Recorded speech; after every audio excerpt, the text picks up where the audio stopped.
Before this sode gets started, we'd like to give a shout out to our listeners, our patrons, and our sponsors. This show would not be possible without any of you. If you'd like to know more about supporting the 3-Bit Gamer Show, check us out on patreon.com/3BG. And a massive shout out goes to our boss level patrons, Christopher and Patrick. You guys rock.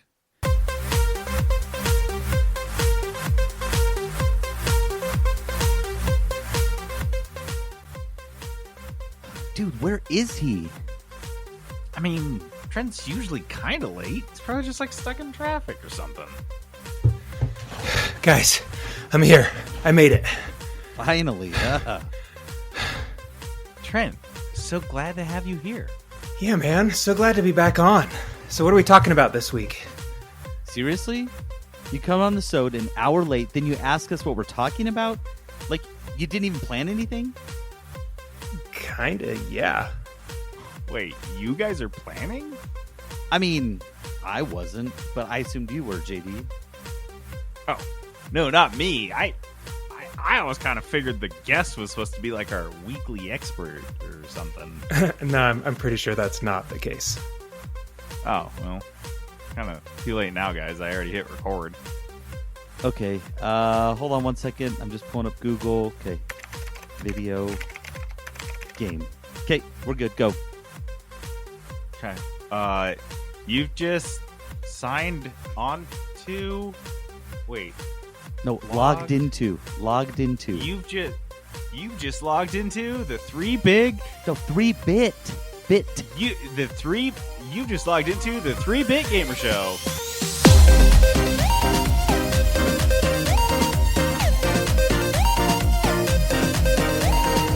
Welcome to the 3-Bit Gamer Show. I'm JD.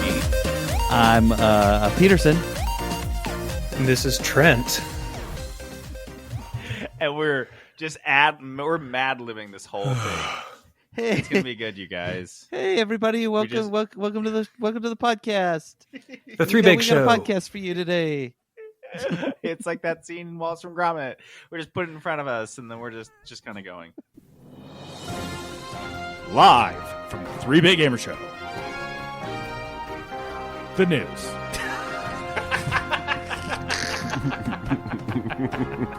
All right. Our news this week is brought to us by Crave Cookies. Crave Cookies is this amazing cookie, pretzel, and soda and churro shop. Trent, are you still doing churros? And churros have sadly been retired. No one actually really bought them. No jai. Those were just for you. we sold. They were mostly for Annie, I think. But we sold like 3 a day, and we were like, they take too long. This isn't worth it. We'll stick with pretzels. We sold 3 a day, but Annie's just like stuffing them in her pocket. She's like, "No, it's fine. You guys, These this are is good. fine. Like, this can for be the our most loss part- leader." For the most part, employees were just eating them, so we're like, Yeah, dude. no thanks. That's amazing.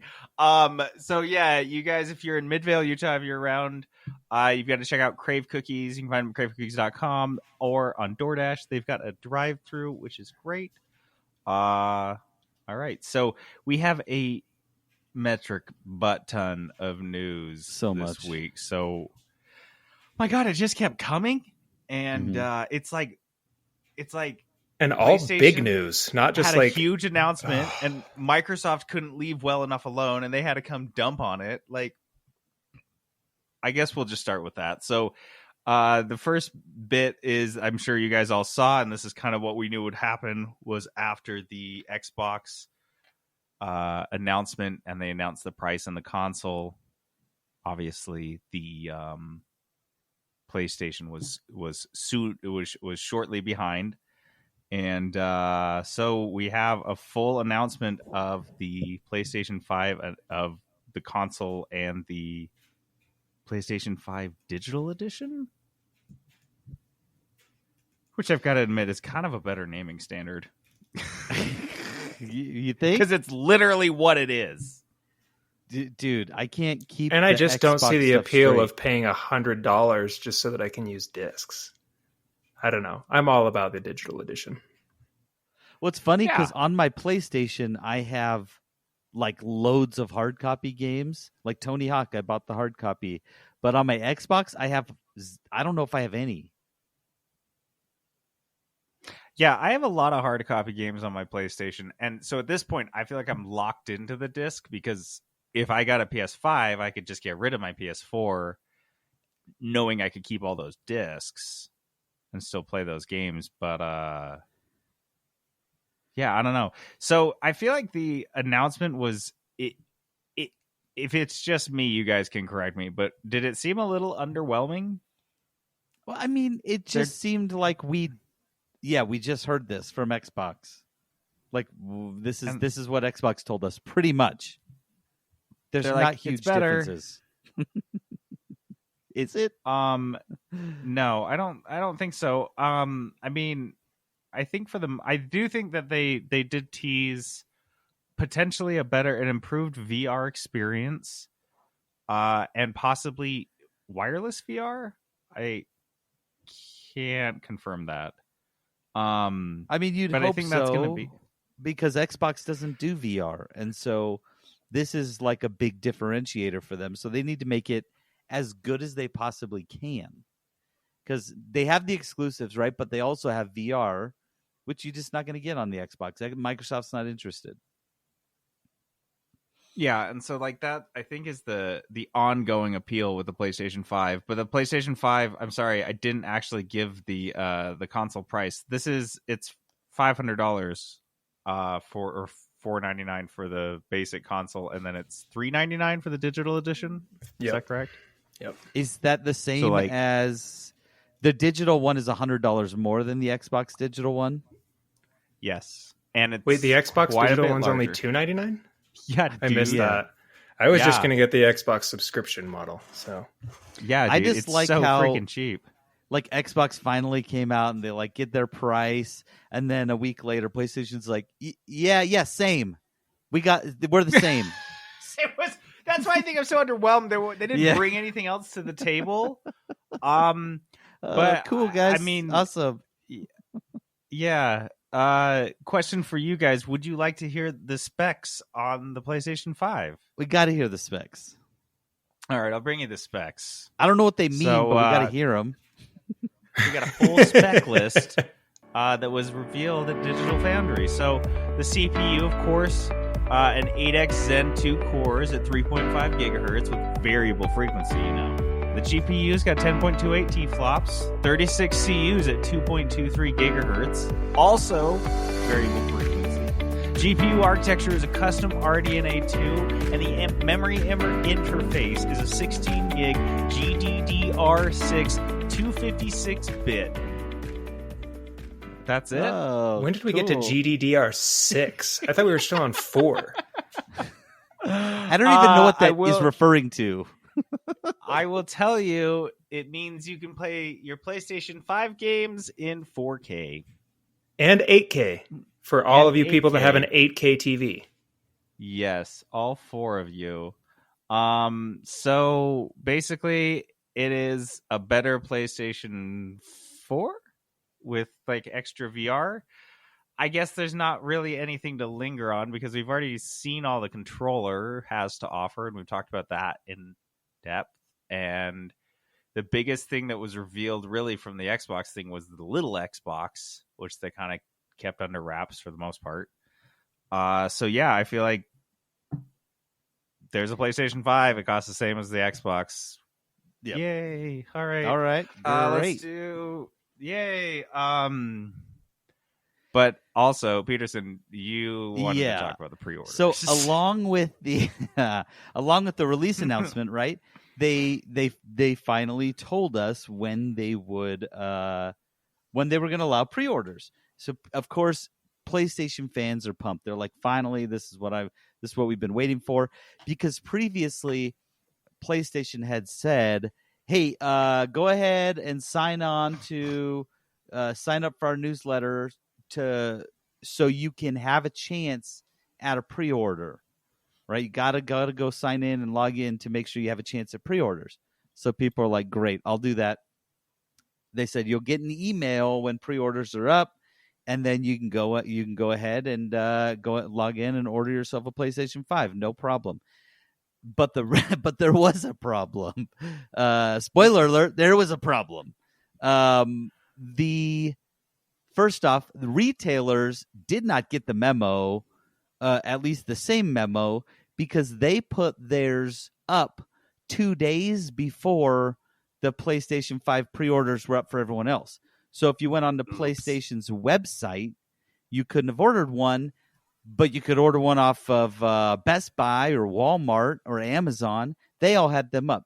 So big fans, they were just like, no, the email said it's coming on the 17th or whenever it was. And so they're just waiting literally while all of them are being snatched up by bots who are just ordering them off the store. PlayStation comes out and they're like, well, sorry guys, we really screwed the pooch on this one.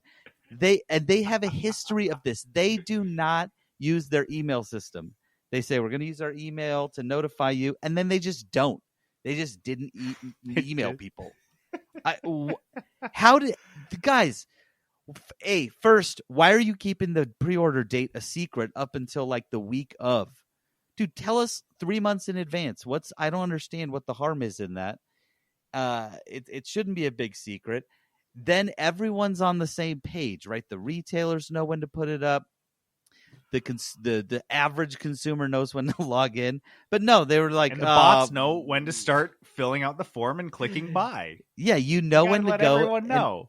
Get your bot software up and running so you can buy 6 at a time and then sell them for $3,000 later.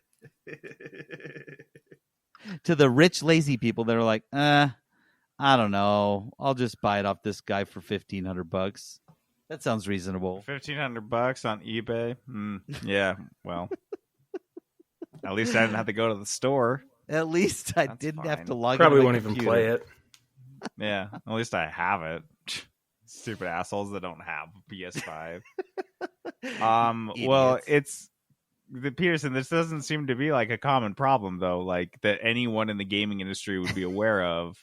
You'd think this, right? We like should, having we should have a having fix an for ID. this. Yeah, right. Like having an item that comes out at a certain date and everyone wants it on the same date, and you put it on a store and just say go for it.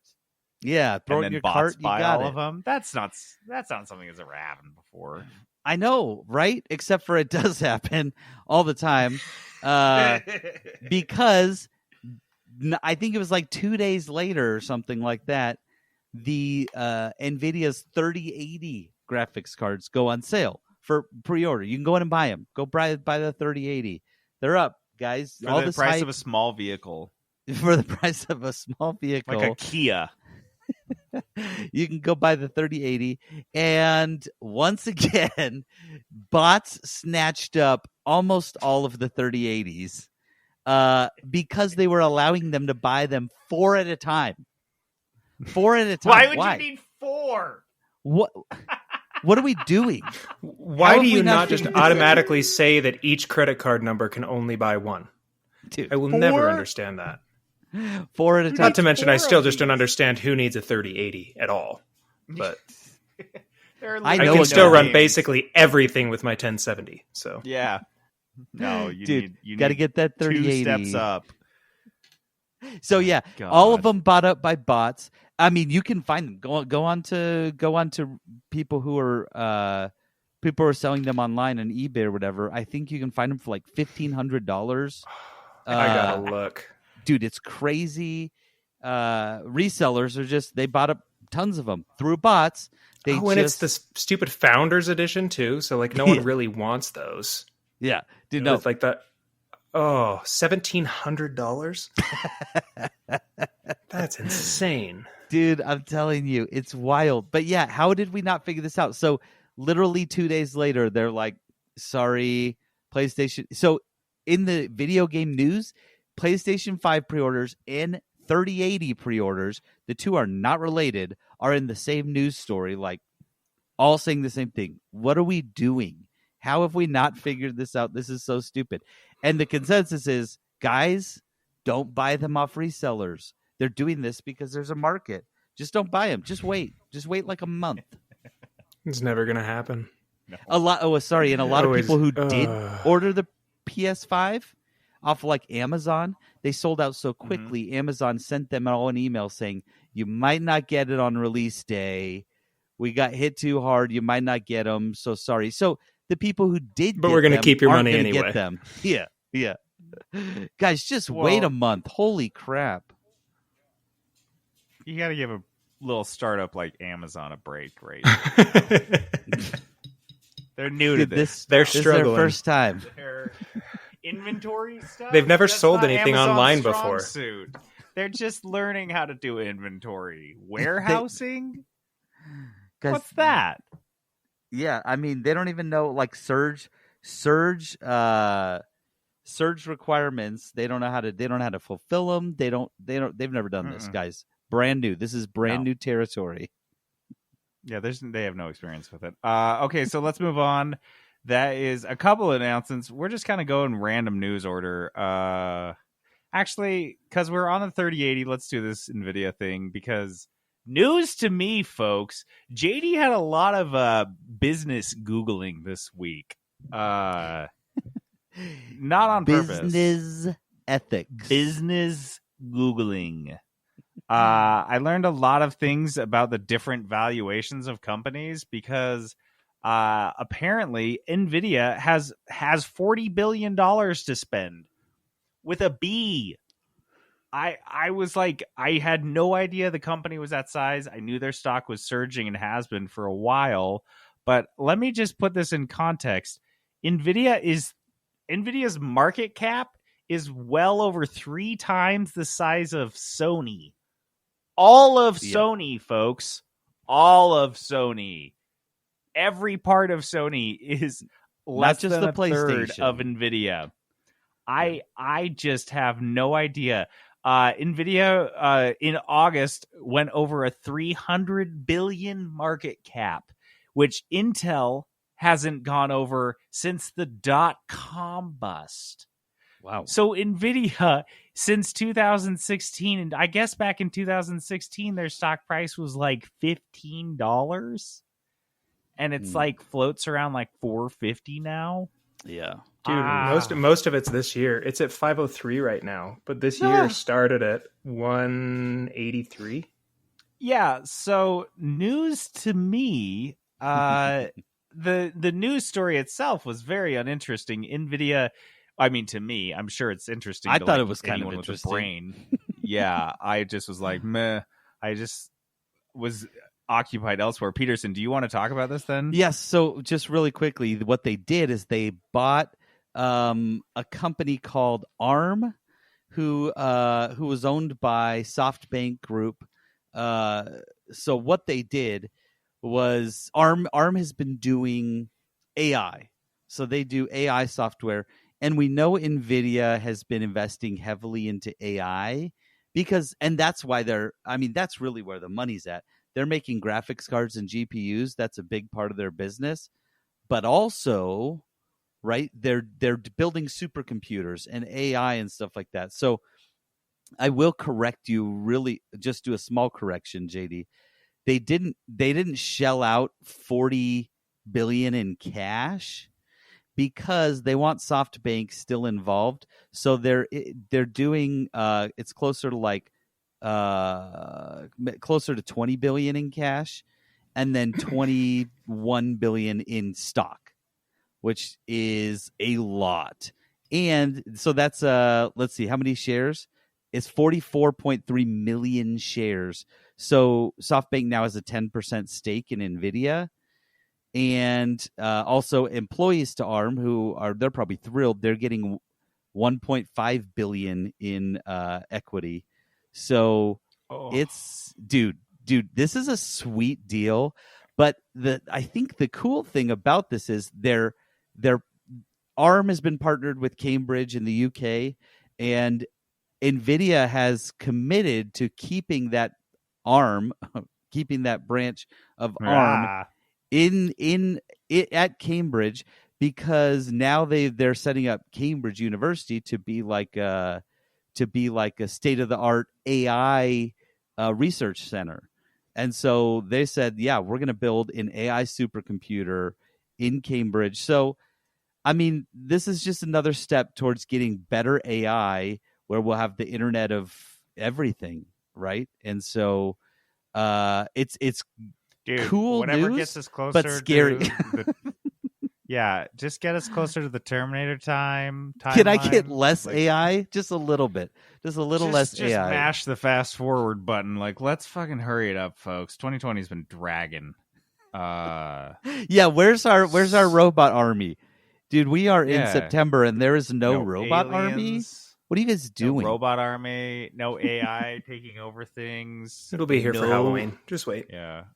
The biggest explosion was non-nuclear. Like, come on, 2020. Oh, that's fine. Step it up. Yeah, you Okay. really you're really letting us down here. You set our expectations fertilizer real bombs. Come on. Anyway, all right. So here's another one, and Trent, I kind of want you to touch on this because you are the resident Final Fantasy Dorcas. There was a new Final Fantasy, and did this trailer come out of nowhere, or was it just me? The new Final Fantasy. It just came out along with all of like the PlayStation reveal trailers. But like, have they on been that same teasing day. this game?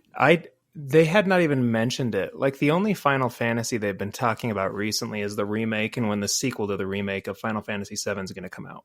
Yeah, like So I feel like I haven't heard about it this did kind game of at seem all. like it just dropped out of nowhere. Yeah. But it's the next mainline title in the Final Fantasy series. So it's not an MMO. It's like a single player console game. I don't think it's PS5 exclusive, but the trailer was for the PS5. But what excites me about it is they're finally going back to their fantasy roots. So for the past couple titles, it's been very like steampunky, kind of on the same level as like Final Fantasy VII. So the last two main titles have been steampunk. This is very back to like medieval fantasy, dragons, all that jazz. Yeah. And it's got all the usual stuff that Final Fantasy does. They just change the names for every game. So you've got your big summons that are like your big monsters that your main character can summon. In this game, they're called icons. And apparently the main storyline, from what I can tell on the cover of the game, it's two of those big icons fighting each other. So it seems like it's going to be kind of a battle against two summoners. But the trailer was super cool. Graphically, it looks super cool for the next gen. So I'm really excited. I'm just really excited to see them going back to the fantasy roots and to see like, oh, and it's the dev team is the team from Final Fantasy 14, which has been just lauded for how well they turned that game around. So it's in good hands too. So I'm really excited for it. Dude, I'm stoked, and I think it's so cool. They just are kind of just they still are the numbered Final Fantasies, but one's an MMO and the next one's a single player. I think that's they're really just funny. Keep going. Yeah, Like, they had whatever. two random ones that were MMOs. You never know. Just kind of, you never know what you're getting the next number. Okay, so that brings us up to the next trailer that came out. Talk about bearing the lead, guys. For the first time, we saw the Hogwarts Legacy trailer. This is the Harry Potter RPG that we knew they were working on here at Avalanche Studios here in Salt Lake. But I don't think we'd seen anything. But the leaks that came out 2 years ago on this game were from this trailer. Like, some of them were from this trailer. It's clear that like those were super legit. I can't imagine being a game studio trying to tamp down leaks. What an obnoxious thing that would be. Yeah, I would hate that. So, really briefly, the few things we learned from this trailer. It's set in 19th century Hogwarts, late 19th century Hogwarts. It's an open world RPG, so there's like, and you can go to Hogsmeade and for the Forbidden Forest. So I think it's pretty expansive. It seems like it's not just Hogwarts. It seems like very open world. Yeah, which is awesome because Hogwarts is actually kind of small. I think for a setting for an RPG, like a big 3D RPG. There was one on the Game Boy that I loved. It was an open world RPG, Harry Potter. I don't know what it was, but it was amazing. Anyway, and it is out. This one's out next year on all of the Xboxes and all of the PlayStations. So my thoughts. You don't need to go get a new console for it, which is so funny. They're all on the old ones. So my thoughts about this. I'm excited, right? I think we all kind of have wanted a good Harry Potter game that didn't seem so like kid oriented, right? Because the Harry Potter universe can be pretty nasty, and lots of creatures and crazy magic, and I think it'll probably still be. It's not going to be like M for mature, right? But I'm excited to see what else there is, right? I've seen Harry and Ron and Hermione and all that stuff. Like, I don't want to see that anymore. When you build a cool universe, I want to see other stuff in it. So I love that they're taking this back to like the 1800s. Taking this. Also, I mentioned this to JD. I think it's smart too, because I've mentioned it several times. My biggest hang up about Harry Potter in general is that it's in modern times and they use zero technology. Like, it's Even unheard of makes sense. in the wizarding world, which would be wild in reality. That would be so crazy. And so that it takes place during the 90s, doesn't it? Yeah. So there's cell phones. They use owls and they have. But there's cars and airplanes. Just and regular phones. We really kind of beat owls out as a form of communication in like the early 1900s. Dude, we So- whooped them. Big time. I feel like we whooped them in several things. Like, Yeah, so if Can it's you imagine- telegraph, we're good. yeah, I'm not It going to makes have those sense issues. Canonically. Yeah. I'm okay Dude, and with the that. other thing is Maybe I they're think- not allowed. Maybe it's like an unspoken thing, kind of how you're not supposed to use magic when No. you're not at Hogwarts. You're not supposed to use not I mean, magic. kids You aren't can't allowed use cell to, phones or- on school grounds. Like maybe they just turn them in when they arrive at the school. You just don't see that part. Well, they do say that technology doesn't work around Hogwarts. Yeah. So, But, I mean, right, that's but deliberate quick aside. And they like never going discuss out of any your pop way culture. Like to it's make just, things not work that would help make your life better. all of their pop 'Cause magic. culture is wizard pop culture. And there are kids who grew up in the normal world. They're not like, do you just want to go home and play some video games? They're not Well, trying that's to what's play weird. video How come games Harry's and- never talking about NSYNC or anything like that? Like it's prime boy band time frame. Dude, There's he's a from boy England. band. He's There why is is a he not boy talking band Spice in Harry Girls? Potter. Spice Girls. Dude, he's like, yeah, but have you Anyway, seen Posh? She's so hot. He's like, what are you talking? What I you will talking say- about, mate? Mate. wow, Sorry. good lord, That was a beautiful accent. yeah, Thank you. that was. I do have. Oi, Here's my guess. Harry. I can't. All right, keep going. Harry. Sorry. Is that Dumbledore, who was born in he was born in like 1880 something, 88 maybe, I don't know. I think he might show up. I think he might be like a first or second year. I mean, technically, Little Albie. little Albie Dumby. It's true I because it just mean- says 1800s. It doesn't say. It says late 1800s. Yeah, so if I it's think. like 1899, I think Dumbledore would be like 19. That'd be a bummer. Don't do that. Go before that. You want baby Dumbledore? I mean, personally, No, I I'd want like it no set- Dumbledore. Yeah, I don't want any Dumbledore. Yep. So yeah, But I'm I excited. I want like for Godric this. Gryffindor era. Yeah, way Yeah. early. Like, I want to build the school Minecraft style, Oh, well, that's pretty far back. Can't you do that? and in you have that Minecraft? one troll friend who's like, "Dude, let's put a giant snake in the basement." And you're Yeah, like, he's born in this is- what do you- this is a 1881. school. So Let's put a Dumbledore giant snake in the basement. it just lives in the it just lives in the plumbing. It's fine. "Okay, but No, just a regular what do you- snake." No. You know those big old snakes that can turn people to stone with their eyes? I'm doing that, and you're like, "Why? Who invited Salazar? This guy's such a bastard." Now you're talking, dude. Now you're talking about the bathrooms. You got me wondering if this is going to follow like J.K. Rowling's. Is this pre toilets? You've heard her. Oh yeah, where they explanation just like shit on the floor where wizards and then used to magic it just- away. Yeah. Hold on, J.K.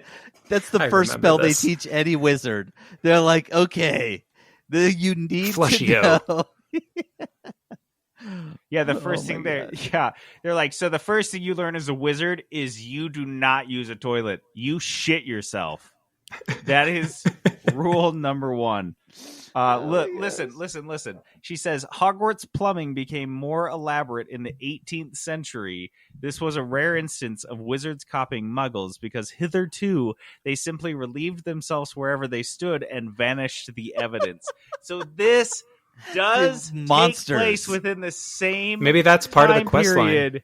This could be pre-toilet. This could be like a thing in the game. You have to regularly like shit yourself and quote vanish away the evidence, or else people won't talk to you because you smell. Dude, I feel like we're talking about a South Park video game now. I know. I just have this image of these like poor Harry Potter dorks here in Salt Lake that are like working feverishly on this game, and comes out of nowhere. The fucking elevator door opens and smoke billows out, and J.K. Rowling comes storming in, demanding that they have a fucking poop yourself metric in the game, because if there's not that functionality, she is going to blow up. This is not accurate. She's anymore. like, this needs to be canon. It needs. Oh, to so be it's canon. not Harry Potter? You haven't put that in the game, so it's not Harry Potter. Shitting? When are they shitting? Where are they shitting then? She finds out that they put bathrooms in the game, and she just tears her hair out by like the fistful. That is not canonically correct. No! I knew you guys would do this. I knew it. I knew I couldn't trust you with my life's work. Oh my gosh. Fuck you, J.K. Rowling. Okay, so Where are we? This is what are we doing? Continuing on awesome work. Apparently, Facebook. Guess what? JD was right about Facebook all along, you guys. It's bad. Yeah, because you deleted your account, and now I'm magically the admin of like 10 different pages. Yeah, that's what I did. I got like 15 notifications all at once. Look, man, I adminned a lot of groups. I was a good admin until I was. You were very active too. The last post in some of them was in like 2014. Well, now it's your duty. It's to your keep responsibility. Those things, going. But guess what? So if you don't have a Facebook account, you guys know this. You can't own an Oculus. If you buy an Oculus Quest or Rift, or is there another one? Oculus. Yeah, the Rift 2. Have to have Oculus you no longer Prime. just have an Oculus account. You have to have a Facebook account tied to it. Which, I mean, if I want anything, it's Facebook to have direct access to my name, my family I'm gonna be members, honest and here. my ocular data. It does not bother me at all. I love the Facebook login feature for things. I use Facebook to sign into like everything. I'm the person that you are just like shocked by because I just don't care.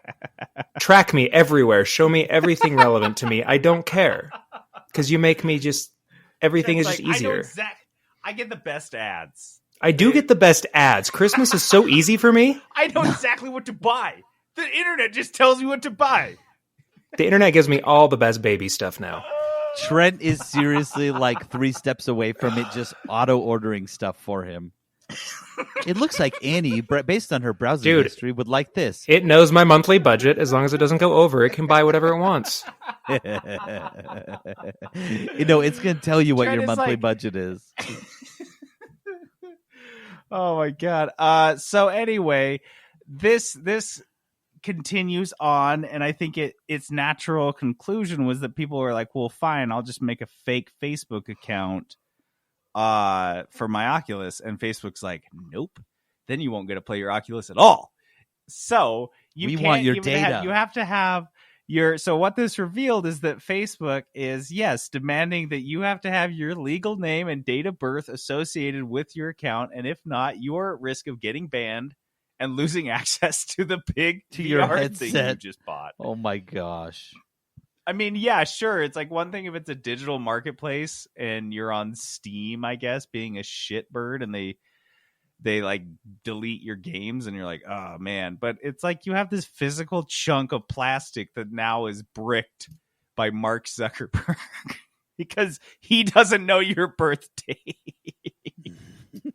I think it's psychotic overreach. I think they're clearly data mining users, and they really realize that if they can't associate the whatever Oculus data they're gathering with an actual person, it's useless. So you got Well, yeah, to dude, have good data. they're scrambling so bad because Apple's newest update totally like wrecked their entire marketing platform. So they're just grasping at everything they can now. I mean, Zuckerberg, I think, yeah, I read something recently that one of the things is that Zuckerberg hates is that he is beholden to Google and Apple and all these other phone makers and mobile platforms. He has to have his product on their platforms, and so he has to give them money to use Facebook on an iPhone, for example. And so I think that's what his play was here with Oculus, was trying to get into an emergent marketplace like VR, because I think he saw Ready Player One in his eyes, and he's like, "That's coming." And we could be the what is it? The Oasis. The in that? Oasis. Facebook will be the Oasis. Facebook, I think that was the his... Oculus is not going to be that device, though. Exactly. So I think, like you said, he's grasping, but geez, this is a weird straw to grasp at, and it's yeah. weirdly aggressive. Like, I don't know, man. Most like there, I would honestly say, and Trent, I don't like knock you because I feel like most people are like that. I feel like most people are just like, yeah, man, I just use my Facebook. It is a weird hill to die on, though, dude, because I just feel like it's still such a niche market. Like, why are you attaching your name to that? It's not. VR is such a small market still. Yeah, and you're just like, killing it not before like it even starts. Right. It doesn't feel like it's gonna, because this is it's an investment. It's not just Steam downloading on your PC. This is you're in it for, how much is the Quest? Is it like $800 or something? No, it's like 400. Yeah, 300 or 400. 400. So like you're looking at spending that much money on a VR headset, and you're like, ooh, well, I don't have a Facebook account. You're like me, or you're like, I don't think I want that to have to tie that in. That's you just lost that sale for no reason because you demand people associate their Facebook account. That's way weird. I had this app called Wunderlist, which was like it was just like a list taking app. So Jenna and I could have a grocery list together shared. And Microsoft bought them out in 2015, I believe. And that's when I started getting emails. They didn't force me to switch until 2 months ago. And I was like, all right, that's fair. I was like, you guys really did give me a heads up, like a fair warning. You let me transfer all my stuff over really nicely. It wasn't like super aggressive, and you like gave me an opportunity to download my list, so I didn't need to like stick with it. And it was a free app. This is like a huge investment, and they're treating their consumers worse than a free app does. Yep. I don't know. I mean, they could at least incentivize me, like give me half price for tying my Facebook account to it. Half price? Oh my god. Yeah, pay me for my data. I think that's kind of what we're getting to, is like everyone's like going to be okay giving their data if they get some money for it. But anyway, finally, you guys, this is the big one. This big caboose that attached itself to our news segment like an hour before we started recording. Apparently Xbox is set to acquire ZeniMax, aka who are the parent company of Bethesda, for God, I can't even remember the amount. In the billions. I don't remember what the number is. It's in the billions. 75? No, it's single digits. 7.5. That's 7.5. 7.5 billion. And to put this in context, if you guys remember, the last huge acquisition by Microsoft Game Studios was Minecraft, and that was 2.5 billion back in 2014. So this is pretty huge. Also, can I just say this is $3.5 billion more than what Disney paid for Star Wars. Dude, that's crazy. Star Wars. That's where we're at with video games, folks. So here are the studios other than Bethesda that are owned by Bethesda, just as a refresher, are the guys that are behind Fallout and Elder Scrolls and what else? Like Doom, some other shit. Wolfenstein, right? Well, they do that. So ZeniMax owns other studios, including id Software. id Software does Doom, Quake, and the Rage series, Spencer's favorite. Arcane Studios are the guys behind Dishonored and Prey. Machine Games, who do the Wolfenstein series, and Tango Gameworks, who did The Evil Within. So it's like a big It's a lot of big acquisition. stuff. It's huge. And I mean, the implications of it are very widespread. I mean, you've got like all of those different series that I just explained, but you've got littler things like the fact that now Microsoft will be releasing 2 PS5 exclusives. Microsoft. Yeah, Because they're honoring all these committed existing to honor contracts. that. Yeah. That's So crazy. you're going to boot your PlayStation 5 and you're going to see a big Microsoft Game Studios splashed on the exclusive title you just got for it. I mean, know they it's gonna just be so recently aggressive, published a too. Mario thing, didn't they? Huh? They just recently published like a Mario thing for Minecraft too, didn't they? So Microsoft was publishing like Nintendo crap too. So Yeah. they're just all over the place. Well, yeah, Microsoft and Yeah. Nintendo, they're pretty friendly because didn't they put didn't Microsoft open up a bunch of their stuff over to the Switch, and they were like, "Yeah, take what you want. If you want to give." Well, there us was anything, talk that'd at be some great." point about putting Games Pass on the Switch, I thought. I don't know if anything ever came of it, but I don't doubt it because why wouldn't they? Right? They want that monthly income. That's what they want. They don't care where it's being played. I was saying it's that it's going to be so aggressive. You put one of these Microsoft Studio games in your PlayStation 5, it's going to be like Microsoft just the Studios. loudest. Microsoft Game Studios! Cannot skip it either. There's no skipping. No, it's long, dude. You thought, yeah. This also has other implications, like, so now Obsidian, so if you guys remember Obsidian, the guys that made Fallout New Vegas, and were since, I think they were owned by Black Isle or some shit. No, they were, I don't know. Essentially, Obsidian is owned by Xbox Game Studios, and now, for the first time since New Vegas came out, they are back under the same umbrella as ZeniMax, which means New Vegas 2 is, I guess, potentially a possibility. So somebody asked Obsidian on Twitter about that, and they just responded with the shrug emoji. Like, So I feel like they're teasing things like that. Like, who knows what could happen? This is just so big. And So do you guys like this or dislike this? Well, I all like of these it. games are going to be, all of the Bethesda and all the ZeniMax titles will now be on Game Pass, including all these ones will be day one releases, all Yeah. like the new ones that come out. So, like, if I'm not mistaken, Peterson, correct me if I'm wrong, that is to say that the next Elder Scrolls game, the sequel to Skyrim, will be on Game Pass. Yeah. Shut Yeah. up. I wonder if that's- that means the That's Elder just Scrolls unreal. Online will be on Games Pass too. That seems unreal to me. This is I don't know, man. It's like they're trying to give us a new sound bite for our Game Pass ad every week, and we're like, guys, you don't need to do this every single week. Yeah, no, we can like use we the can take a same week. We'll say runner. stuff. Yeah, we don't need to do like Jesus, man. Dude. How does this? How? This is the week after they announced that they are going to have EA access on Game Pass, and now they're like, oh yeah, just toss Bethesda on the pile. I don't know, Trent, to your question, yeah, it seems weird that the megacorps are taking over literally like half of the video game industry, but I don't know, AAAs are all kind of garbage anyway. Why don't we just put them all in this big one seems dumpster? mostly positive.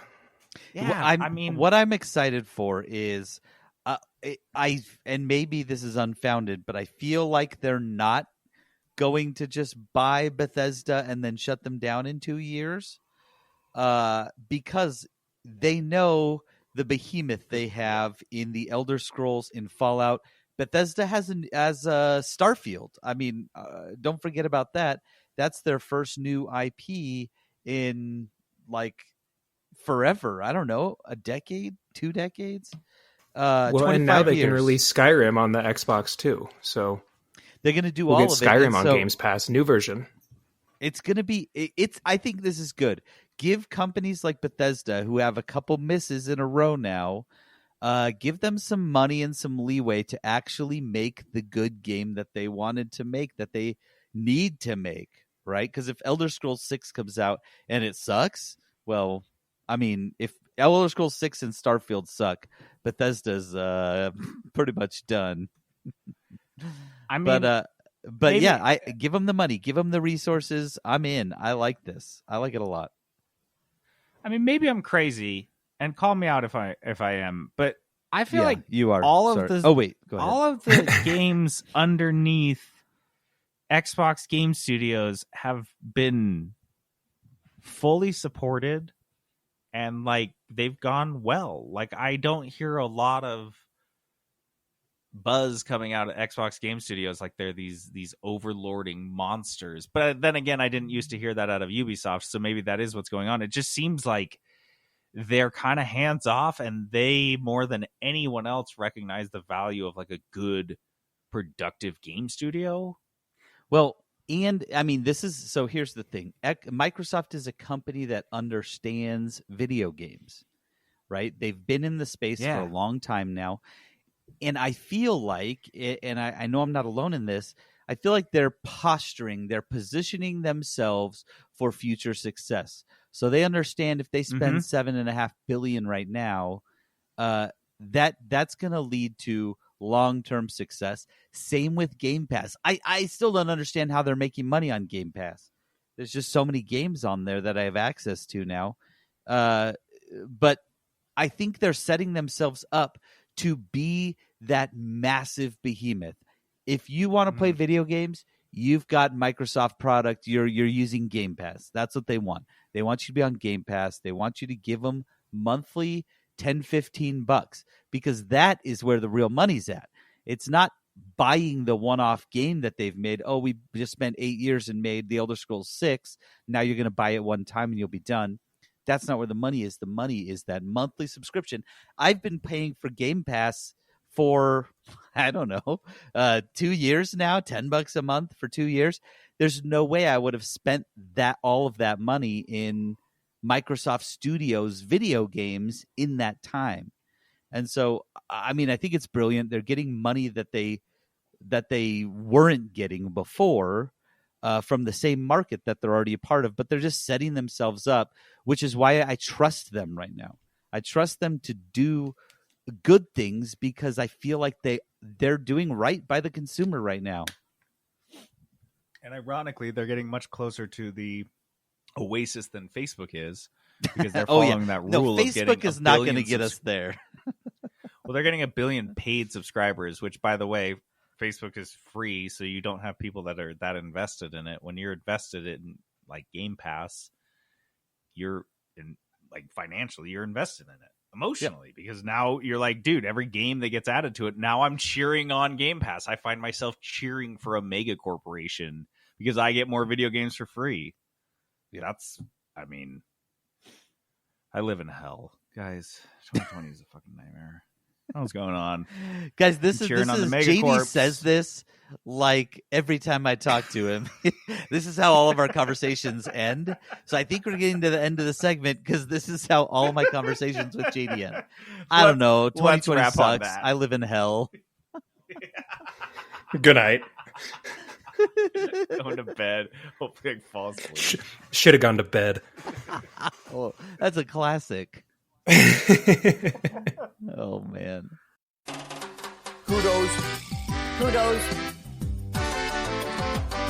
Kudos. All right, kudos is our positivity segment where we like to give a shout out to something we're in love with. And I have been meaning to. I meant to do this like weeks ago when I watched it at first. Finally, Jenna reminded me to give kudos to this documentary we watched on HBO Now or Go or whatever the hell it's called now. Whatever your HBO app is. It's called Class Action Park. If you guys are familiar with Action Park, this was a water Yes. park and amusement park in New Jersey, upstate New Jersey somewhere. And it was just infamous and just notorious for being just like an absolute shit show zoo. And the documentary is kind of like, you read about it on Reddit and there's some YouTube videos, you read about it on Wikipedia and there's some articles, there's like long form articles about it with interviews, but you just want a documentary. Like, you want to see the rides, you want to see the footage and stuff. And this delivers. I mean, it's freaking good. It's like, it can't all be Firefest, guys. Like, I'm sorry. Not everything can be as good as the Firefest was. Bad. Because Firefest doesn't happen all the time. That was a real treat. Yeah. And I think this proves to us what a special thing we had in Firefest, because Class Action Park, while amazing, doesn't come close to it. But it's still really good. It just kind of goes over, they interview a lot of people that worked there, that went there all the time. The comedian Chris Gethard, Chris Gethard. I don't fucking know. Anyway, they interview him a bunch in it.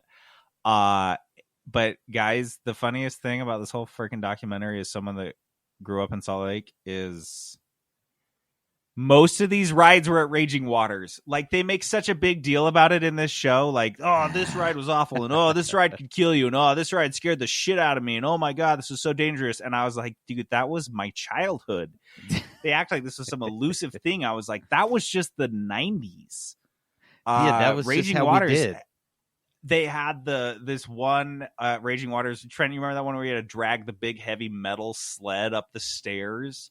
And you sit on this metal sled that is so fucking nerve-wracking, and then they tip you over the edge and you go down a slide of rollers just straight down.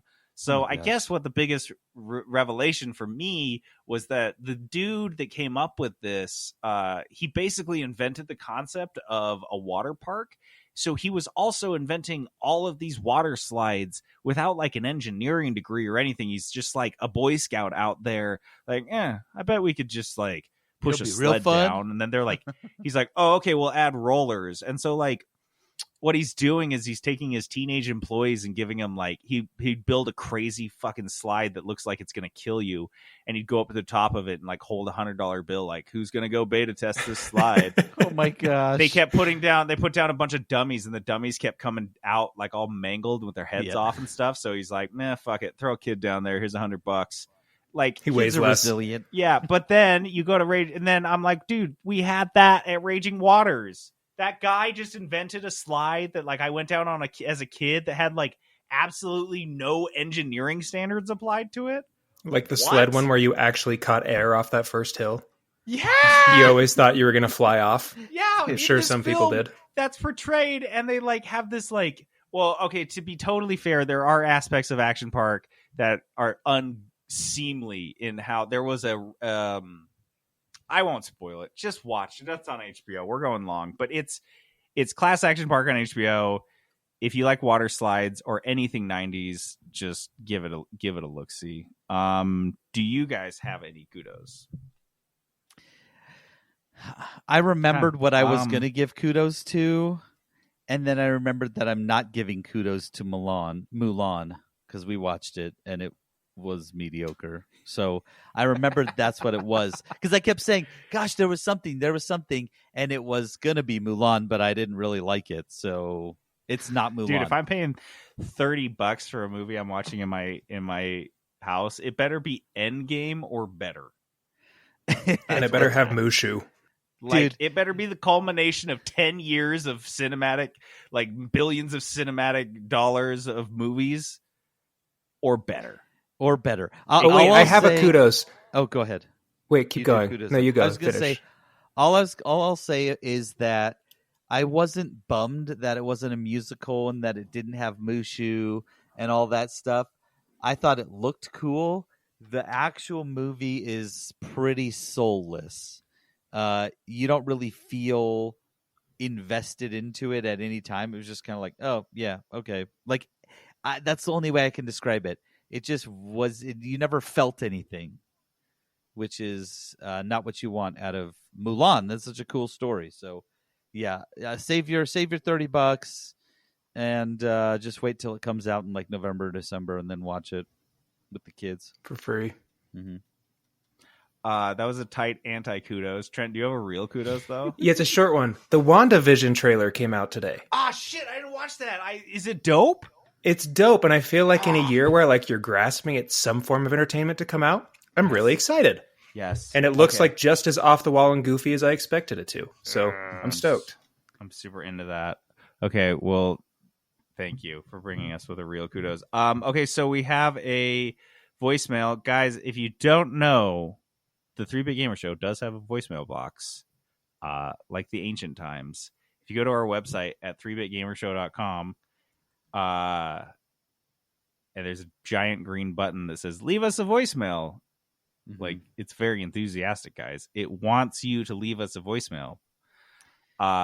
Give it what it wants. Call us. Give the button what it wants. That's fucking awesome. You sound like Facebook now. You sound like Zuckerberg. Give the button. Give the button what it wants. That's what it says. You can't listen to the Trent's podcast unless you listen to it.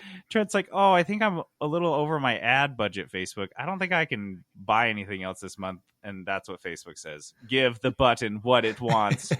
Don't you like me? Trent, like me. Hit the like button. Or they're going to start the giving button you what it likes. Buy. Like. They're going to start giving you Wish ads. Like. Buy. Like. Oh my gosh. Wish ads are basically porn.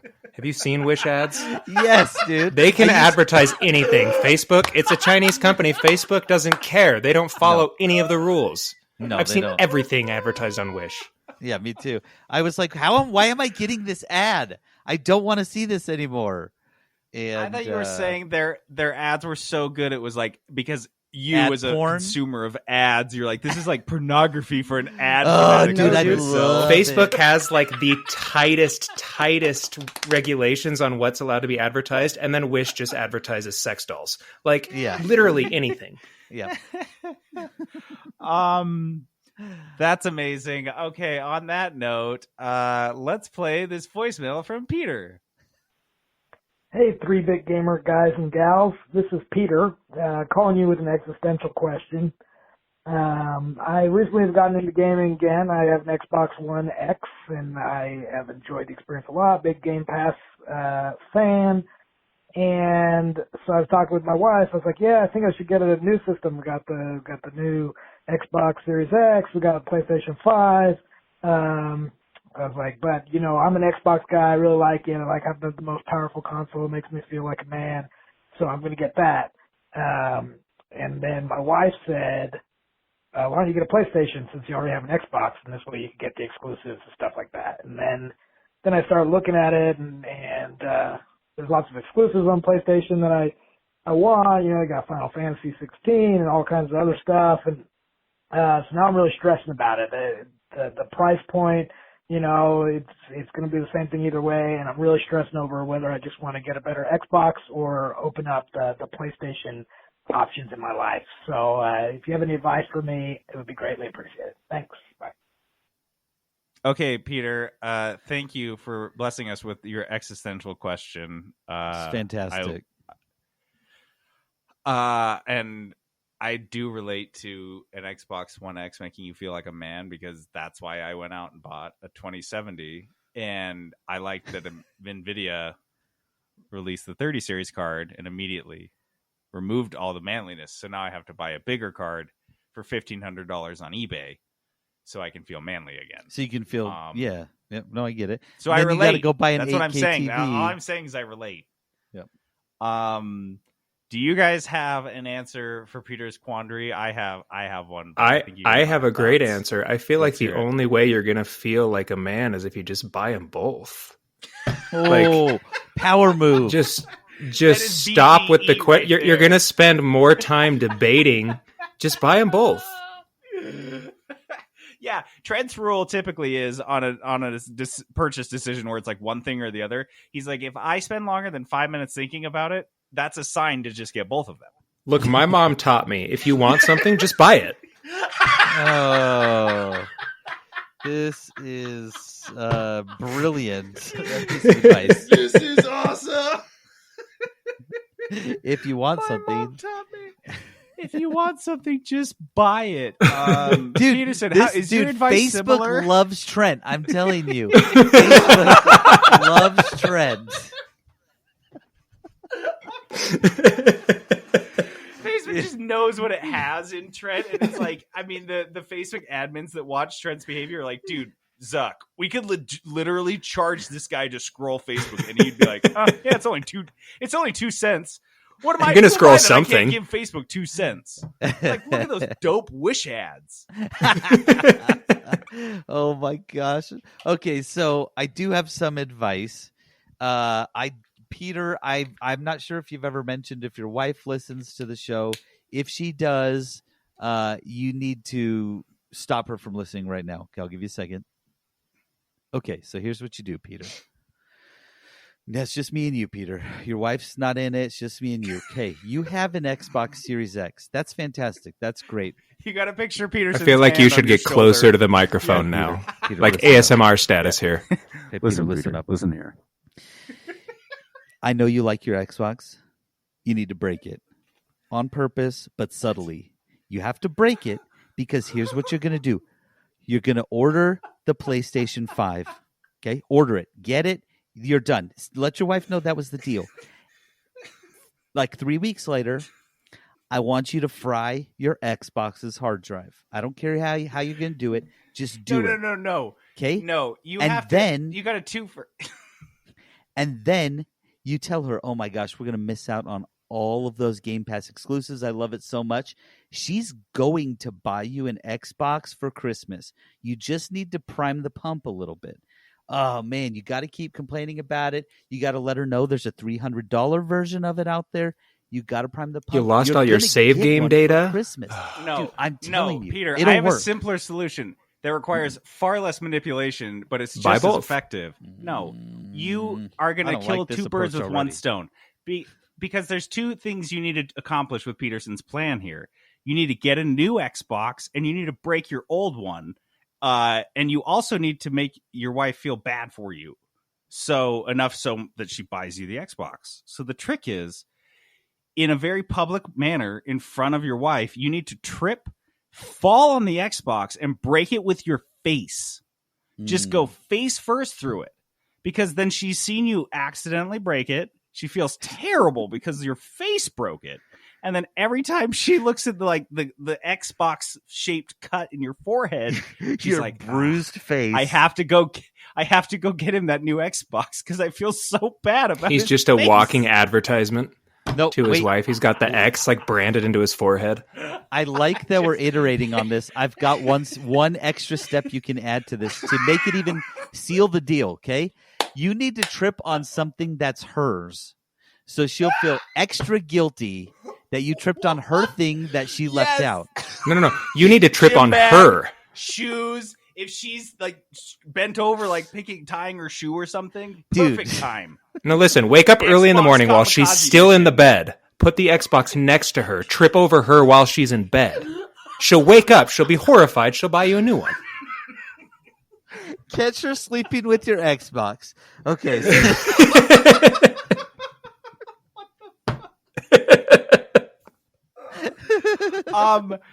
If that is all out of the way, I do have a serious answer. I would say seriously, I would get the PS5. You have an Xbox One now. If you can refrain from headbutting it, it will play all the games that are going to come out over the next 2 or 3 years, or then Plus the then exclusives. some. And then if you have the PS5, yeah, you'll have access to all of the exclusives. There will be no games that aren't welcome to you. And the best cool thing is at that point, you do have the opportunity to get a PSVR. So to Trent's point, instead of getting both, I would spend the money you'd spend on an Xbox and spend it on a PSVR, because that's a cool experience to have in your living room when you have guests or family. That was over. not Trent's point. Well, your Trent's point point was to spending buy an both. ungodly amount of money. So I'm like, if you've got that money aside, you might as well just spend it on a PSVR instead of an Xbox. Oh, I see. I see the connection. So yeah, I would say I'd go for the PS5 only because I don't think you're not going to be able to play any. Honestly, do you guys see any games being Xbox Series X exclusive? Not for a couple while? years. Yeah. Yep. So it's gonna Maybe be a Elder while. Scrolls 6. And by that point, honestly, they'll probably have a price drop, or they'll have like the digital one will go cheaper. The digital one will go cheaper. Yeah, do that. Also, Yeah, I don't know. Break your other one. Wait a year, and then break the other one. It's fine. The face plan is always an option. Like that doesn't go away. You can always face plant into your Xbox and get a new one based on guilt.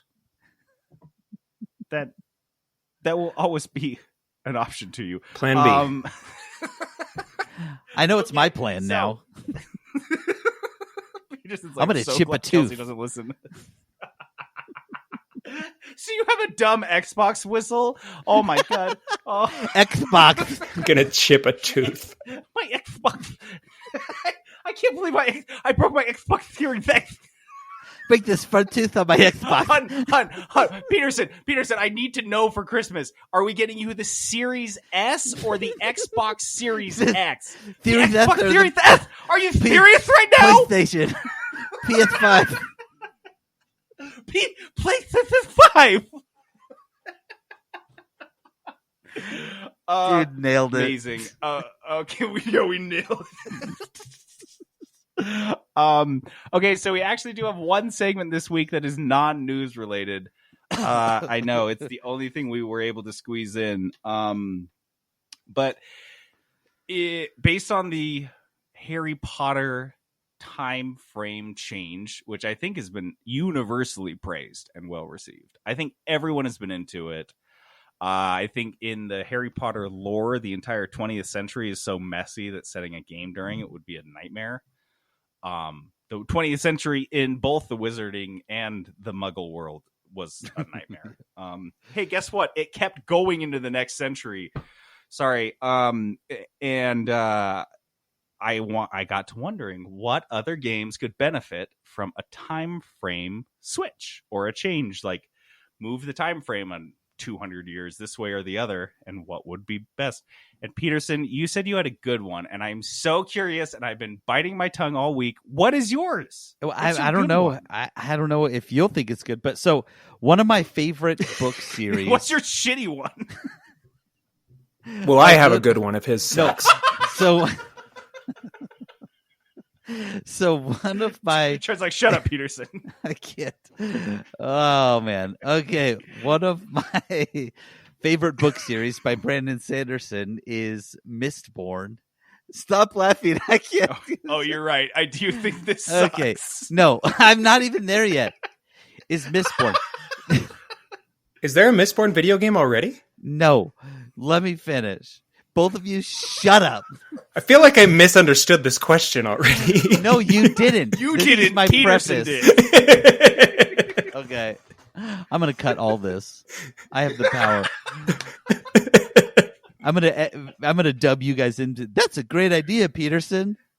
No, so the Mistborn video game series, or you screwed me up. The Mistborn book series starts off in medieval, like fantasy era, fighting with swords and spears times, right?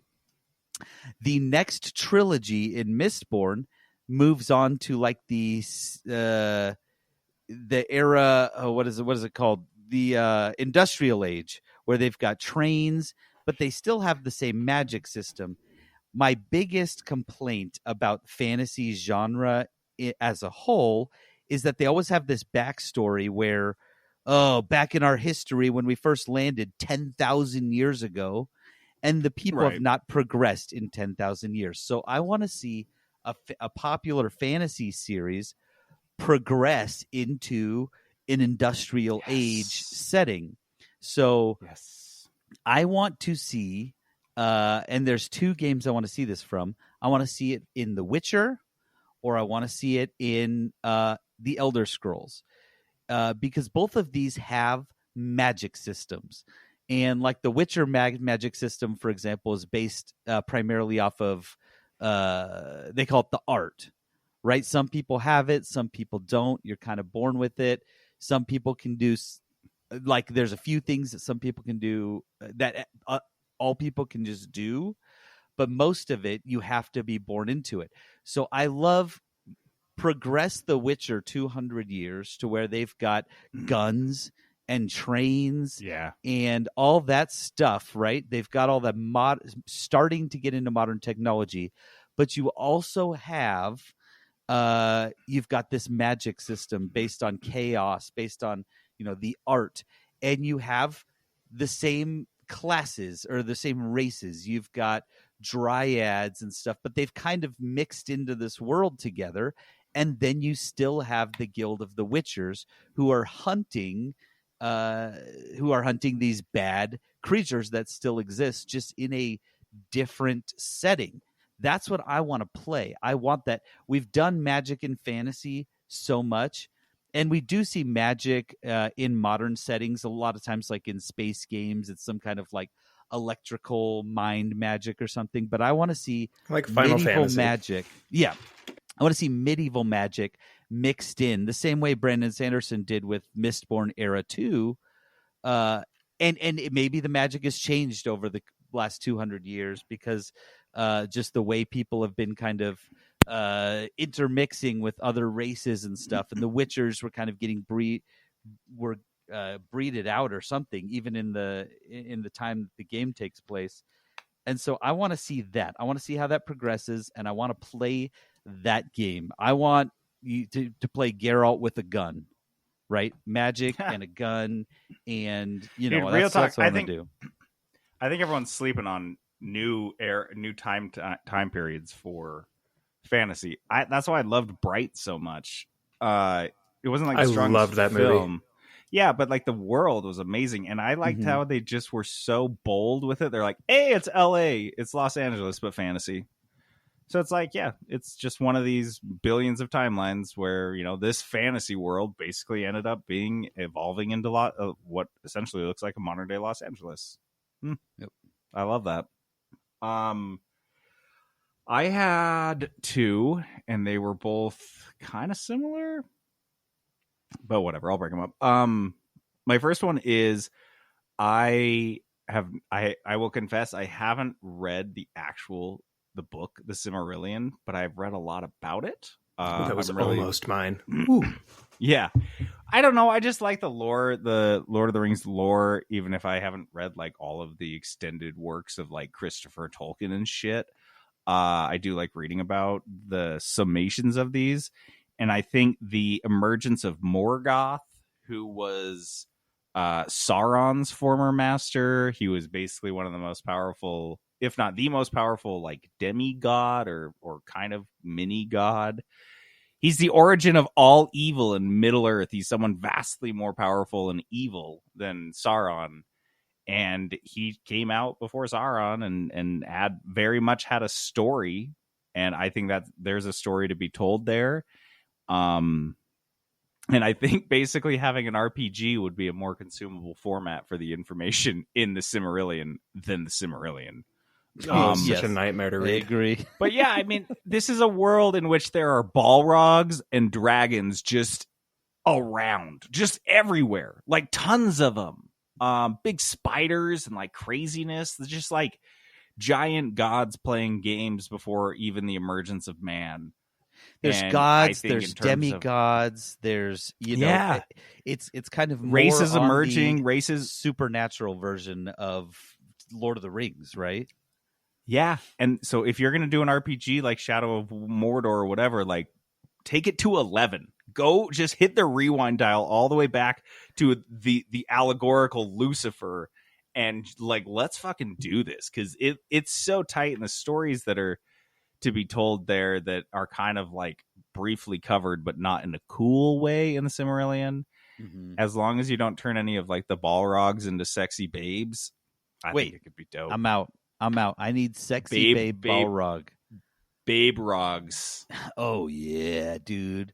I want They're to be fiery so whips. turned on when they're in their human form. They're just stomping around in Balrog heels.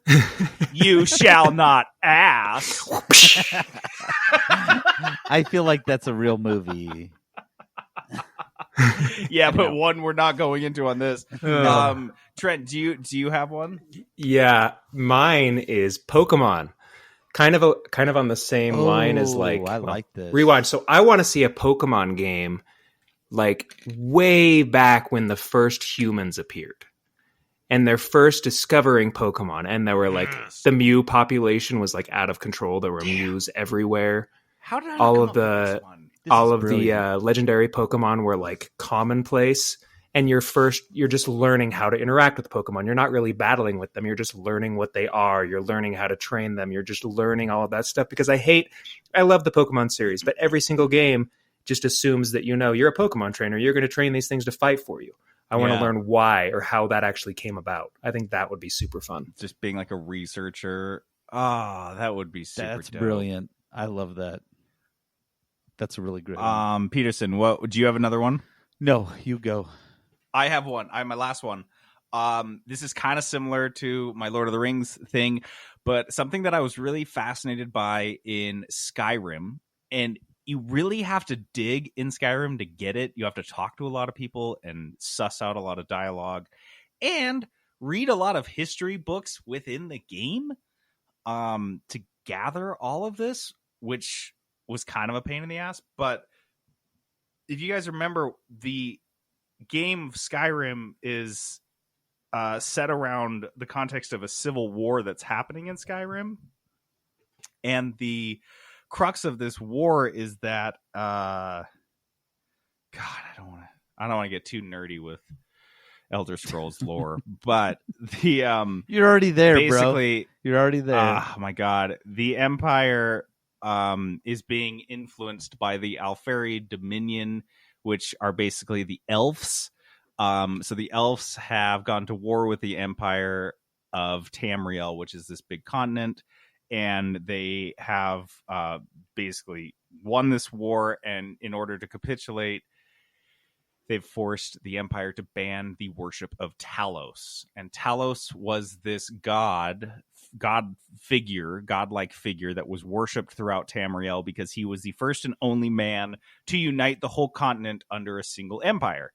And this took place 300 years after the Elder Scrolls Online, and like 600 years before the events of Skyrim, just to kind of say, like, it's not like Peterson said, like, so far back in the past or so far. It's like very kind of contextual. The idea here is that's so interesting to me is that Talos himself was just a dude. His name was Tiber Septim, and he happened to conquer like the whole continent. And then in order to, I think it was Morrowind, in order to stop him from like destroying Morrowind, they gave him access to the control of this gigantic golem thing that he just goes and stomps over to the elves' island and he's just like, surrender now. And they're like, oh shit, okay. And it's a nightmare. Long story short, hundreds and hundreds, 600 years later, everyone in Skyrim is worshiping him. Everyone throughout the continent's worshiping him because he was this man that was elevated to godlike status. But the elves that were conquered by him are still alive. Like, they still remember it. And a lot of them were literally younger than Tiber. Peterson, you got to cut all this. You said to just go. But it's... I'm sorry. I just think someone has spent a lot of time in the Elder Scrolls lore. I just feel like playing a character that we saw as he's only ever been a god in any of the portrayals of this game. And we've never seen this war in any of these games. We've never seen this island where the elves all live in any of the Summer Isles. We've never seen that in any of the games that we played. So I think it would just be an opportunity to see all these different areas of this world of the Elder Scrolls. Wait, is that Somerset? Is that where they're Somerset from? Isles, yeah. That's in the MMO, but it's like future. Yeah, so I don't know. I think it's weird that they've not really explored his story, and I think it'd be really cool. There's so much lore. I think it would be way cool to see something you read about. I think it sounds dope. Yeah. Anyway, okay, so do you want to move on? Yeah, let's do it. Dice of Destiny. All right, Dice of Destiny is this fun little segment we do at the end of every episode We roll a 20-sided dice with 20 different game genres assigned to it. We then roll a 6-sided dice to see how much money we can spend on it. And finally, we roll a dice to see who has to find a game in that genre for that price, pick it, play it, and review it. Peterson rolled a sports game a couple weeks back. I'm gonna say Danny rolled the sports game with her, and she was mad at her dice afterwards for rolling such a stupid genre. But luckily for me, timing worked out, and the dice actually knew it's Destiny. They knew that Tony Hawk had just released, and I was just debating on whether I should buy it or not. So this made up my mind for me. So I bought Tony Hawk 1 and 2 remastered. I think that's what it's called. The one that just came out. So I bought this game, started playing it, and immediately realized that the game looks fantastic. It plays really great, and I suck at it. Like, I suck at this game. Were you sucky before when you used to play it? I didn't really play it that much before. It was kind of like my buddy had it type of thing, and so you'd like pass the controller. So I never like sat down and played it for hours and hours and hours like Jackson did, right? Like a lot of people did. Or me, yeah. Yeah, that was my life. Or like Jackson. No, so I got in and it felt new to me. I mean, I remembered some of it, but for the most part, it felt kind of new. I didn't hit that like, oh, I totally remember this and remember the tricks I like to do and that sort of thing. So I get in and I go through the tutorial and realize I, A, suck, and B, don't know anything about skateboarding anymore. Because the terminology, I'm like, what does this mean? And so I'm like an old person. I'm like looking up on my phone. No, dude, looking up on it was like one of them in the very first board you're in. So you get it. They put you in when you just play the regular version of the game. You get put in a like a map with tons of ramps and jumps and all this stuff that you can go on. And then you've got objectives, and you have to do so many of the objectives to unlock the next map. And some of them are really easy, but some of them I did not understand what it was asking me to do. It was like, ollie the flip gap or something. And I'm like, what the freak does that even mean? I have no idea what you're talking about. That's how it was to before. Look it up. Yeah. But hasn't changed. So I'm playing it, and actually this game it does hold your hand really well. And so I kind of learned some moves along the way. I was having fun with it, but I would say, just like back in the day, the real fun happened when my oldest son, I handed him the controller because I had to like go help Kelsey with dinner or something. So it's like, oh, here, finish this level. And then he started playing. And now he plays it more than I do. And we do the classic thing where it's like, oh, he's significantly better than I am. That's no question. And it's kind of annoying, but he's way better than me because he's a real bragger. And so he'll get a better score. I wonder where he got Dad, that. Look, I have no idea. I cannot figure it out. If you know, tell me. No, so that's not learned behavior. You just come up with that on your own. That's just who he is. It's all nature, not nurture. It's all nature. But we started doing the classic thing where he does the challenge, right? And you're only in the level for 2 minutes, and then you pass it off. Go, oh, let me try. So we're passing the controller back and forth. Next thing I know, it's 2 hours later. We're both having a blast. No, like, just let me try one more time. Let me try one more time. Yes. It's that experience, and that is when it really opened up and got fun for me, when I'm playing with somebody else right there, passing the controller back and forth. We're trying stuff. Oh, do this. Try this move. Go off this jump. Oh, I'll tell you where to go. All of a sudden, like I said, we're playing together and having a blast. This morning, I woke up, and he's like, Dad, do you have to go to work? And I said, well, not till a little later. He said, do you want to play Tony Hawk? He wanted to play it this morning. Dude, I'm so jealous right now. This is amazing. It honestly, I am getting that experience again. And if you can That's do so that, cool. you have to play this game. I don't know anything about skateboarding. I've never skateboarded in my life. I suck at board sports in general. I've never really been into that scene. But this game, it's so friendly with it. And it just lets you, if you want to just skate around, that's what I do for Lily. I posted a video on Facebook of this. But my daughter, who's 3, she never eats. She's so distracted all the time. She'll tell me, Dad, I want to play Tony Hawk.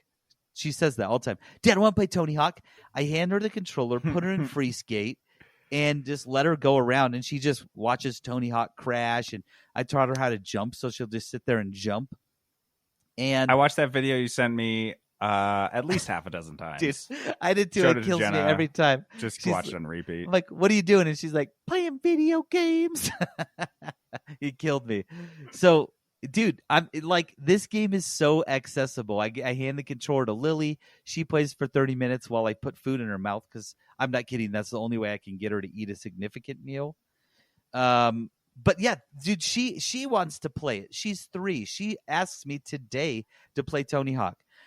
So to the gameplay, it's just the classic. You're in the board, going through the half pipes, going through the jumps. You're doing tricks as you go. As you land tricks, and there's a ton of different combos you can do for tricks. I think that's what makes it really interesting, is the amount of tricks you can do, especially with the PlayStation controller, because it just feels like it has so many buttons. And so there's so many different types of tricks you can do and learn. Your guy powers up, and like once you've landed so many in a row, his special moves are activated, and he's like on fire, and so you can do these like special moves. There's tons of customization. All the boards feel totally unique. I've only really dove into Tony Hawk 1. I haven't even opened up Tony Hawk 2 yet. All the boards feel unique. The music in it is just classic pop punk and stuff like that from the late 90s, early Goldfinger. 2000s. Yeah, Goldfinger. They retain most of the same music, right?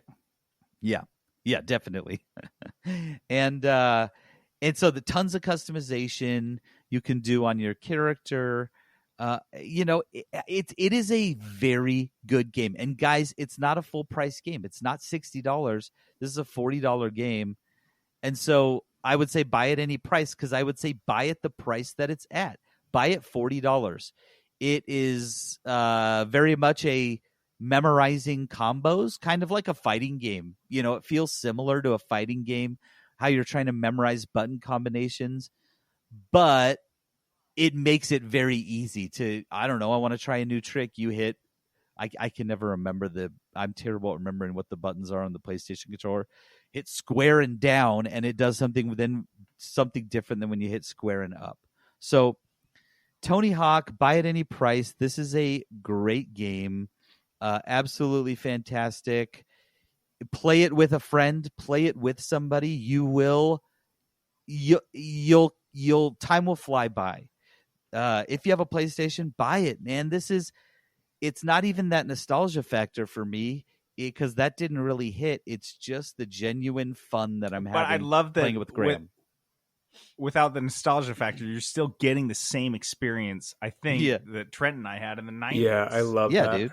Like, that Absolutely. is exactly how me, Trent, and Jackson and we all played it that way. So it's like, I love that they got that. Okay, so that means we are due for a reroll. Peterson, you were bragging that you had a 20-sided dice. Yeah, let me get it. It's Where right is it? here. Right next to me. Quit bragging about it and just produce it. Got it. Roll whenever you're ready. Hold on. Oh my god. Okay, now I got it. Sorry, my headphones. They didn't reach over. It's the table behind me, and I'm like, I gotta get it. I can't get it. So I'm sorry. Did you stretch out to like the full length of your headphone and then come back to tell us that you were like pretty close, and then you went and tried again? I couldn't make it that time. Yeah, I'll be I back. couldn't make it. I'll try again. Hold on. I'll be right back. I gotta go try again. I'll stretch. You don't know me. You don't know me. It's okay. Go try again. We're waiting. We'll wait for you to stretch. I've got my D20. Okay. Roll that. I got a 10. I don't know what this means, but casual. Oh, dude, that's I don't know what that means. You Like a will. mobile game? Once you go and look at casual is a game genre in Steam. It is a pretty common. Even in your mobile phone, if you go and look through the game store, casual is a genre. Okay. Well, casual is out of the list, and 2D is now back on the board. Dude, we're coming up 2 more, and we have mystery back on the board. And last time I had mystery was Obra Dinn, so Ooh, tight. I'm Obra stoked. Okay. All right. Do you have That a didn't normal work. dice? Otherwise, Yeah, I've got a D6. Obra, shut up, Peterson. You can't just say Obra before any other word. That's not how it works. Yeah. Obra, he can. Obra, I bet I Obra, can. what? Obra, I can. Oh, bro, come on. Okay. Obra. What? What are we doing? Oh, bright, just roll. This is just Roll nonsense it. at this point. Okay, so I'll roll the D6 to see how much we can spend on it. And I rolled a Okay. 5. So $50 or less. On a casual game. Okay. and That's a then- lot for a casual game. Trent, do you want to play? Yeah, I'll always play. Okay, Okay. I will be 1, 2, Peterson 3, I'll be 4, 3, Trent 4. 5, 6. Yeah. Okay, roll them bones, Peterson. I rolled a 3. So that was me. I have to play a casual game. All right. Well, I guess I'll find a casual game. Dang it. A lot of these I've played. The top ones, Fall Guys, Among Us. I've already played those. Ooh, what's the new Fall Guys though? There's like a new one that everyone's into Among now. Us. That's what that is. Is that what it is? You already played that one too? Yeah. Oh shit! All right. It's all right. I won't. Um, I can maybe review that in a future episode. Spoiler alert: did not like it. I don't see you what didn't like all that the hubbub's or Fall about. Guys? Yeah, I that's- honestly, I'm not understanding the. That's pretty the funny. hype. Didn't think either I were like fun. So, all right, dude. So stoked as hell. yeah, $50 casual game. I got this. Okay. Good luck. And to play us out, we've got some Harry Potter music because we're on brand. It was a Harry Potter sode. Potter Soap. Potter sode.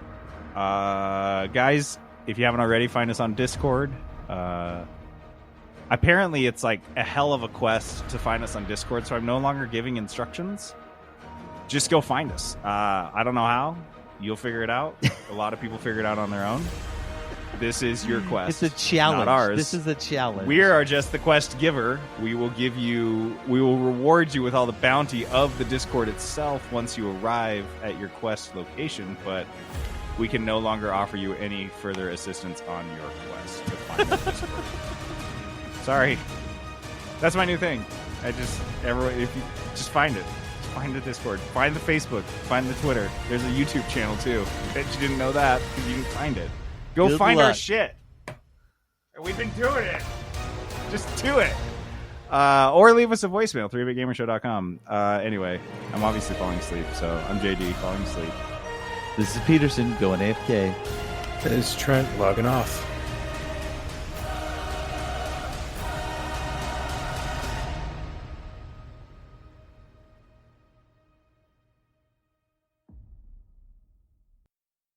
Peterson Productions. Oh yeah.